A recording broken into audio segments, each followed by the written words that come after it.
செங்கல்பட்டு கடற்கரை வழித்தடங்களில் மின்சார ரயில்கள் ரத்து செய்யப்பட்டிருப்பதால் தாம்பரம், குரோம்பேட்டை, பல்லாவரம் பேருந்து நிறுத்தங்களில் கூட்ட நெரிசல் அதிகமாக காணப்பட்டது. இந்நிலையில் மாநகர போக்குவரத்து கழகத்தால் கூடுதல் பேருந்துகள் இயக்கப்படுவதால் தாம்பரம் பேருந்து நிறுத்தத்தில் கடந்த 2 நாட்களை விட நெரிசல் குறைந்திருக்கிறது. இதுகுறித்த விவரங்களை செய்தியாளர் பிரியனிடம் கேட்டு பெறலாம்.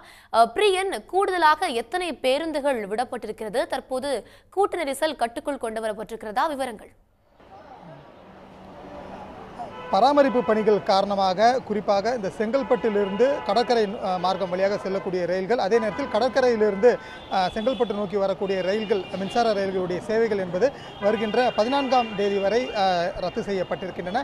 குறிப்பிட்ட நேரத்தில், அதாவது காலை மற்றும் இரவு நேரங்களில் குறிப்பிட்ட நேரத்தில் மட்டும் கிட்டத்தட்ட 50க்கும் மேற்பட்ட ரயில் சேவைகள் என்பது நிறுத்தம் செய்யப்பட்டிருக்கிறது. இதன் காரணமாக தினசரி பணி நிமித்தமாக வெளியே செல்லக்கூடிய பொது போக்குவரத்தை நம்பியிருக்கக்கூடிய பயணிகளும், அதே நேரத்தில் மின்சார ரயில் சேவை எதிர்பார்த்திருக்கக்கூடிய பொதுமக்களுக்கும் பெரும் இன்னல்கள் என்பது ஏற்பட்டிருக்கின்றது.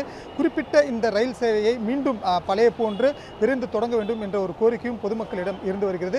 இது மட்டும் இல்லாமல் இதன் எதிரொலியாக பொது போக்குவரத்தை, அதாவது மின்சார ரயில் சேவை மட்டுமே எதிர்பார்த்திருக்கக்கூடிய பொதுமக்கள் அதற்கு மாற்றாக பேருந்து சேவைகள், மெட்ரோ ரயில்கள் போன்றவற்றை நோக்கி வந்து கொண்டிருக்கக்கூடிய காரணத்தினால கடந்த ஓரிரு நாட்களாக மிகப்பெரிய நெரிசல் என்பது இந்த தாம்பரம் மற்றும் சுற்றுவட்டார பகுதிகளில் இருந்து வந்திருந்தது. குறிப்பாக தாம்பரம் பஸ் நிறுத்தம், பல்லாவரம் பஸ் நிறுத்தம், குரோம்பேட்டை பஸ் நிறுத்தம், குடுவாஞ்சேரி பஸ் நிறுத்தம் போன்ற இந்த பேருந்து நிறுத்தங்களில் மிகப்பெரிய நெரிசல் என்பது இருந்து வந்திருந்தது.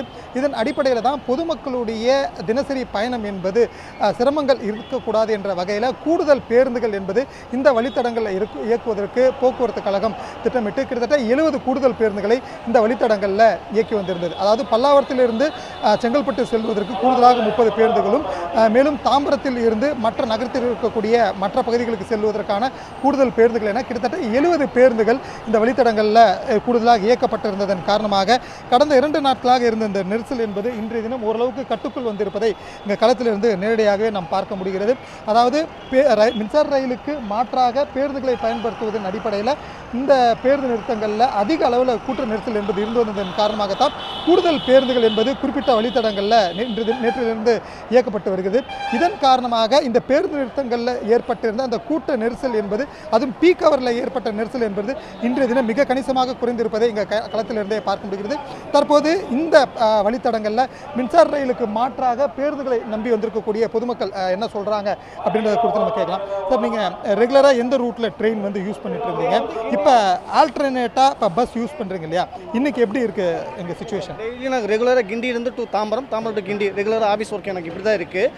லாஸ்ட்டு வீக்கில் ஒரு நேற்று வந்து கொஞ்சம் சிரமமாக இருந்தது வந்து போகிறதுக்கு. ஆனால் இன்றைக்கி ஃபெசிலிட்டிஸ் கொஞ்சம் ஃப்ரீயாக இருக்குது. காலையிலே வந்தால் இப்போ ஒரு செகண்ட் ட்ரிப் போயிட்டுருக்கப்போ டுவர்ட்ஸ் ட்ரெயின் இல்லாதப்போ பஸ் ரூட் எனக்கு ஃப்ரீயாக தான் இருக்குது. நேற்று இருந்த சிரமம் இன்றைக்கி இல்லை. இன்றைக்கி நிறைய ஃபெசிலிட்டிஸ்லாம் நிறைய பண்ணியிருக்காங்க. அங்கங்கே நிற்கிறாங்க, டிராஃபிக் போலீஸ் நின்று ரூட்ஸ் கிளியர் பண்ணி கொடுக்குறாங்க. பஸ்ஸும் நிறையா வருது. இப்போ இன்றைக்கி சிரமம் இல்லை, ஃப்ரீயாக போயிட்டு வரோம். ஸ்பெசிஃபிக்காக இந்த ட்ரெயின் ரூட் கட்டாக இருக்கக்கூடிய இந்த இடைப்பட்ட ஏரியா இருக்குது இல்லையா, அந்த தாம்பரம் சுற்றி இருக்கக்கூடிய இந்த ஏரியாக்களில் இப்போ இங்கேருந்து சிட்டிக்குள்ளே போகக்கூடிய மற்ற பஸ்ஸஸ்லாம் எந்தெந்த ரூட்டில் ஆப்ரேட் பண்ணுறாங்க, எவ்வளோ நேரத்துக்கு ஒரு பஸ் வருது, அடிஷ்னல் பஸ்ஸஸ் அப்படின்றது போதுமான அளவுக்கு இருக்கா? போதுமான அளவு இருக்குது. இன்னும் கொஞ்சம் இருந்தால் நல்லாயிருக்கும். இப்போதைக்கு இது போதும். இன்னும் மக்கள் கூட ட்ரெயின் இல்லாதனால நிறையா பேர் இங்கே வந்துட்டு தான் இருக்காங்க. எல்லாருமே ரெகுலர் இந்த ரூட் தான் யூஸ் பண்ணுறாங்க ட்ரெயினில். ஏன்னா பீக் ஹவர்ஸில் கொஞ்சம் சிரமமாக தான் இருக்குது. இருந்தாலும் இப்போ ஃப்ரீயாக இருக்குது, நீங்கள் ஃப்ரீயாக தான் இருக்குது. ஆவரேஜாக வந்து ஒரு 70 அடிஷ்னல் பஸ்ஸஸ் வந்து இந்த ரூட்டில் வந்து ஆப்ரேட் பண்ணிட்டு இருக்காங்க. இன்னும் எவ்வளோ பஸ்ஸஸ் வந்து ஆப்ரேட் பண்ணால் பொதுமக்களுக்கு இன்னும் கம்ஃபர்டபுளான ஒரு சுச்சுவேஷன் இங்கே கிரியேட் ஆகும்? கொஞ்சம் பீக் ஹவர்ஸில் இன்னும் கொஞ்சம் இருந்தால் போதும். இன்னொரு 30 அடிஷ்னலாக ஒரு 30, ஒரு ஆஃப் த 100s இருந்தால் கரெக்டாக இருக்கும் நம்மளுக்கு.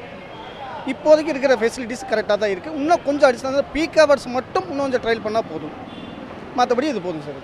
இப்போ ஸ்பெசிஃபிக்காக இந்த பல்லாவரம் டு கூடுவாஞ்சேரி இந்த ரூட் கட்டாக இருக்கு இல்லையா, இந்த இடைப்பட்ட ரூட்டில் ஆட்டோவோட ஃபேர்லாம் எப்படி இருக்குது? ஆட்டோ ஃபேர் நார்மலாக வாங்குறாங்களா இல்லை அதிகமாக வாங்குறாங்களா, எப்படி இருக்குது? அந்த டைம் இப்போ ஜாஸ்தியாக கேட்குறாங்க. முன்னாடி இருந்ததை விட இப்போ ரொம்ப ஜாஸ்தியாக கேட்குறாங்க. முன்னாடி பல்லாவரம் டு தாம்பரம் 30 ரூபீஸ் 40 ரூபீஸ்க்கு ஷேர் ஆட்டோ வரும். இப்போ அதுவே வந்து 50 to 60 அப்படியே டபுள் த ரேட் இப்போ இன்க்ரீஸ் பண்ணிட்டாங்க. ஏன்னா அவங்க இந்த டைம் யூட்டிலைஸ் பண்ணிக்கிற மாதிரி இருக்குது. மற்றபடி பஸ்ஸஸ் இன்னும் கொஞ்சம் இருந்தால் ஃப்ரீயாக இருக்கும். குறிப்பாக கிண்டியிலிருந்து ஜிஎஸ்டி சாலை பல்லாவரம் வழியாக செங்கல்பட்டு நோக்கி செல்லக்கூடிய வழித்தடங்கள்லையும், அதே நேரத்தில் இந்த தாம்பரத்திலிருந்து சென்னைக்குள் இருக்கக்கூடிய மற்ற மைய பகுதிகளுக்கு செல்லக்கூடிய வழித்தடங்களையும் கூடுதல் பேருந்துகள் என்பது 70 பேருந்துகளாக இயக்கப்பட்டு வருகிறது. இதன் காரணமாக கடந்த நாட்களில் இருந்த நெரிசல் என்பது சற்று குறைந்து இருப்பதாகவும், அது மட்டும் இல்லாமல் தற்போது இருக்கக்கூடிய இந்த 70 பேருந்துகள் என்ற எண்ணிக்கை இன்னும் அதிகரித்து 100 பேருந்துகளாக இந்த பீக் ஹவர் நேரங்களில் மட்டும் இயக்கும்போது பொதுமக்களுடைய சிரமங்கள் என்பது முழுமையாக தவிர்ப்பதற்கான ஒரு சூழல் என்பது உருவாகும் எனவும் பொதுமக்கள் தெரிவிச்சிருக்காங்க. அது மட்டும் இல்லாமல் இந்த இடைப்பட்ட பகுதிகளில் இயங்கக்கூடிய ஷேர் ஆட்டோக்கள் கூட வழக்கத்தை விட சற்று கூடுதலாகவே கட்டணங்கள் என்பதை பொதுமக்களிடம் வசூலிப்பதாகவும் பொதுமக்கள் தரப்பிலிருந்து புகார் என்பது எழுந்திருக்கிறது. மேலும் 14ஆம் தேதி வரை இந்த மின்சார ரயில் சேவை என்பது குறிப்பிட்ட வழித்தடங்களில் ரத்தாகி இருக்கக்கூடிய சூழலில் இதனை அதற்கு முன்பதாகவே அந்த பணிகளை முடித்து விரைந்து மீண்டும் பழைய நிலை போலவே மின்சார ரயில்களை இரு வழி தடங்களில் இரு மார்க்கங்கள் வழியாகவும் பழைய நிலை போலவே இயக்க வேண்டும் அப்படின்றதும் பொதுமக்களுடைய மிக முக்கியமான கோரிக்கையாக இருக்கிறது. களத்திலிருந்து விவரங்களை வழங்கியமைக்கு நன்றி பிரியன். சன் நியூஸ் வாட்ஸ்அப் சேனலை ஃபாலோ செய்யுங்கள். QR கோடை ஸ்கேன் செய்து சன் நியூஸோடு இணைந்திருங்கள்.